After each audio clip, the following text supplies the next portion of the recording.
Let's go and do a speed comparison between both these phones. The Pixel 6a has that Google Tensor chipset inside of it with 6 gigabytes of RAM, where the iPhone 10 has that Apple A11 Bionic chip inside of it with 3 gigabytes of RAM. So let's go and see which one is the faster one between both of these. Okay, there we go. All the apps are cleared out in the background, as you guys can tell. So let's get into it. Let's do phone calls, 3, 2, 1. And that one kind of covered that one up. Let's go ahead and do their Play Stores and App Stores, 3, 2, 1. Okay, definitely Pixels and just Androids in general load up the app stores super fast. I never really understood that. Now, one thing I do want to add, I still feel like the iPhone 10's display is a little bit, I thought that was my video for a second. I feel like the iPhone 10's display is still kind of smoother. It's just a very smooth panel for being a 5-year-old phone. Both phones kind of did a good job there. Let's go and take a photo, and let's go and load into this photo. It did take a long time to take the photo on the iPhone 10 though. That's one thing to keep in mind. Opening up the photo, you can kind of see it was a little bit of a faster experience on the Pixel 6a as well. Getting into some of these other applications we have on both. There's not really too many similar apps that we have them.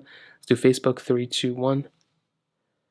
Okay, definitely you can see the Pixel 6a to get into the splash screen itself was faster on the Pixel 6a. Twitter, 3, 2, 1. Kind of the same thing, not really that big of a difference in my opinion. Let's do Temple Run 2, 3, 2, 1. Now this is a little bit of a bigger game. It's not even that big of a game, but it is a bigger game overall, so keep that in mind. I didn't even have to say that, to be honest. Now they both were on the downloaded content panel, but the Pixel 6a did end up going through that for the most part. So again, that's kind of another thing to keep in mind. You're probably going to be getting the overall faster phone, in my opinion, as you can tell on the Pixel 6a.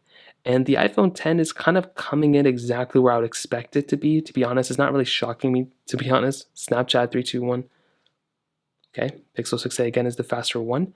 Let's do Snake versus Blocks, 3, 2, 1.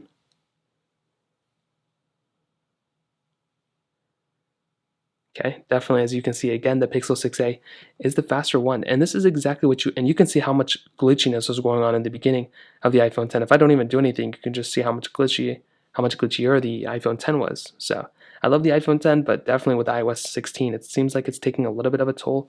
Dropbox, 3, 2, 1. I even think I clicked it a little bit faster on the Pixel 6a, but even then it was not that big of a difference.